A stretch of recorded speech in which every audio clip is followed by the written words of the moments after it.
Oh. Hello, my young witches and wizards, Lamponius. And welcome to Wizzi Tales. My name is Fuzzlepip, and each week I'll be reading to you some stories. So settle down, put on your listening ears, and let's begin.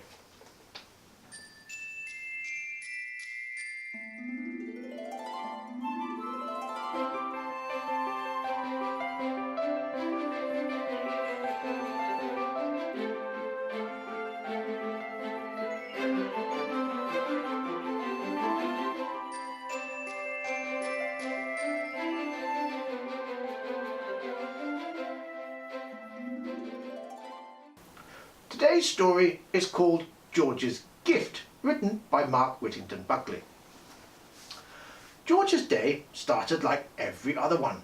He got up, cleaned his teeth, washed, had breakfast and got ready for school. As he picked up his bag, his mum said, "Have you got your lunch?" "Yes, mum." "Books?" "Yes, mum." "Wand?" "Yes, mum." Leaving the house, George walked out into the rain. He didn't like rain, so he reached into his bag and pulled out his wand. Waving it, he said the words, "Dingle, bingle, all is fine. Make the sun please blaze and shine." Suddenly, the rain stopped, but only for half a second, and then rain fell again, this time twice as hard as before. Grumpy, George put his bag over his head and ran to the school wagon. Reaching the end of the track, the wagon arrived to pick up the other children. George ran faster but tripped on a rock, falling forward into a huge puddle, water splashing everywhere. The other children looked out of the wagon and laughed, pointing at him, saying, "Look at George! He's a useless wizard." The wagon then left, leaving George in the puddle. George got up and walked quickly through the rain behind the wagon all the way to school. As school lessons started, George tried to forget getting wet that morning. Next was spells lesson. He liked that lesson, even though he wasn't very good at it. Today's lesson was turning frogs into mice. The children listened to the teacher and all managed to turn their frogs into mice one by one, waving their wands and saying, "Hoppy, poppy, legs of louse, make this frog become a mouse." Then it was George's turn.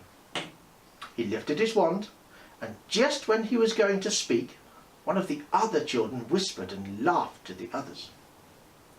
George knew they were making fun of him and tried really hard not to listen.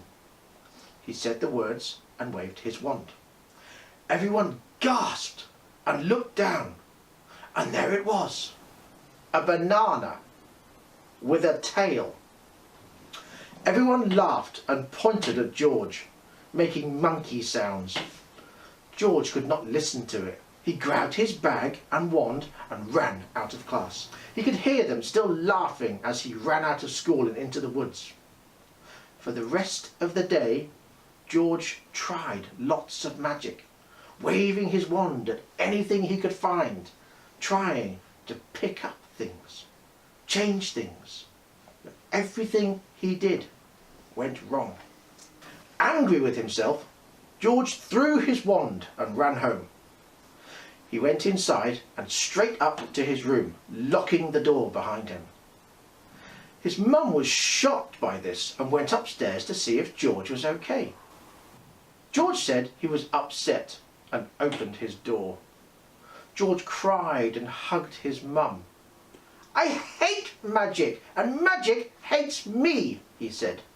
And he told his mum about all the times his magic goes wrong. His mum said, "One day I'm sure you will make a fine wizard." But George didn't believe her. That day, George and his mum agreed George could stop magic and try again when he was ready. 2 years went by and nothing changed.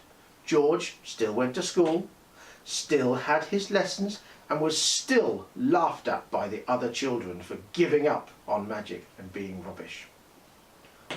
But now was George's 13th birthday, and his mum wanted to get him something special. The day started like every other. George got up, got ready, and went downstairs. And there, on the kitchen table, was a box. It said on it, "Happy birthday, George." And his mum said, "Happy birthday, George!" George sat down and opened the box. Inside was a beautiful white and green wand. George picked it up and then remembered every time he got all his magic wrong, and quickly put it back down and closed the lid. "Thanks, Mum, gotta go!" And he ran to school. All day George thought about that wand. It really was a lovely wand, and he felt bad about not being more thankful. When school finished, George did not wait for the wagon. He ran all the way home. In the kitchen, the box was gone. He looked in the living room, where his dad's old wand was sitting, but it wasn't there.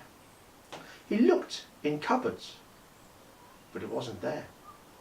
Having looked everywhere, George walked sadly to his room.